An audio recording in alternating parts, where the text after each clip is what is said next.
It was at that moment that Matt knew he'd fucked up.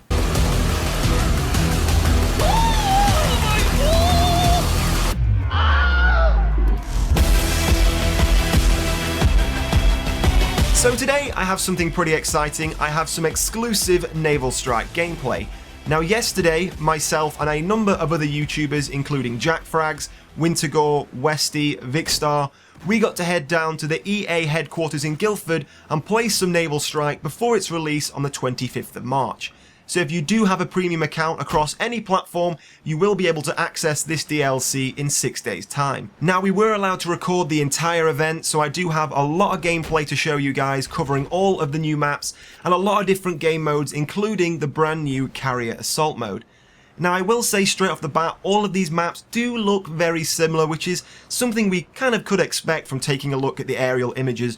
All of the maps are based in tropical environments, lots of different islands based in the middle of the sea. So when we're playing through all of these different maps, it is very easy to get confused as to which map you are playing on, because they do look very similar, but they do play differently. So you are going to have a lot of different stuff to play on these maps, but in terms of the way these maps look, they are very similar. Now before we jump into the gameplay, I quickly want to say the guys at DICE have been kind enough to give me a Battlefield 4 premium code. So I know a lot of you guys already do have premium, but if you don't and you want a chance to play Naval Strike, all you have to do is leave a like on the video and in the comments below just say I'd love to play Naval Strike, and I'll pick a winner from the comment section in the next few days. So today I thought I'd start off by showing you what I thought you'd probably be most excited to see, which is of course the brand new Carrier Assault mode.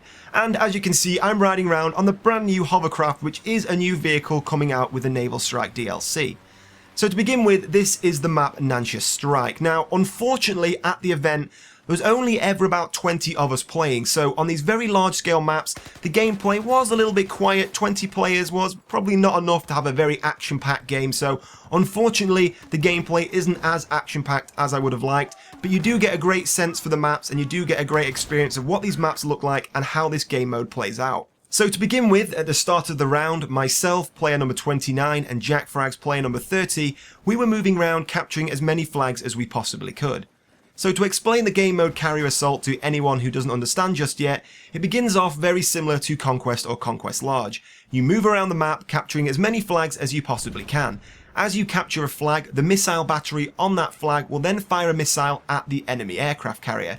So the quicker you capture those flags and the more flags you capture, the more damage will be done to the enemy carrier.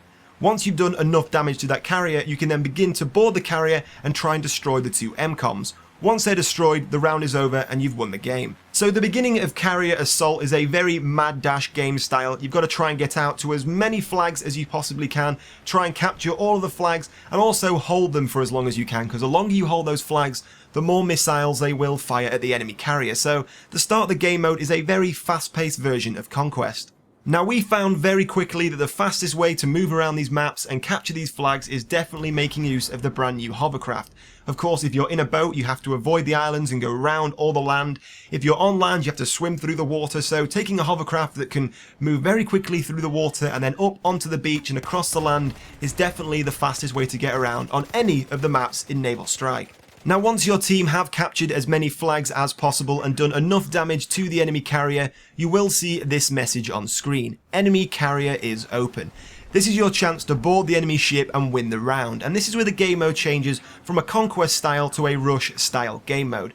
So as you can see, the enemy ship is now looking pretty beaten and battered, and you can now start to enter the ship in 3 different ways. Through the access ramp here, through the boat port at the back of the ship, or you can fly in or parachute into the top of the ship as well.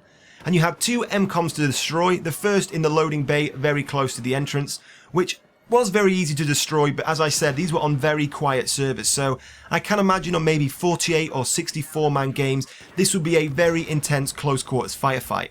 Now once you have destroyed the first MCOM, as you can see we've done here, you then have to wait a few seconds, keep on fighting the enemy soldiers until you see these 2 big blast doors in front open up, and you can then start to move down to the engine room and destroy the final MCOM. Now at this point in the match, you have to remember that the enemy team could also still be boarding your aircraft carrier, so you might not actually have to fight your way through all of the enemy team trying to defend the MCOM. They may also be on your aircraft carrier trying to attack as well, so it's a game mode with a mixture of attack and defense all at the same time.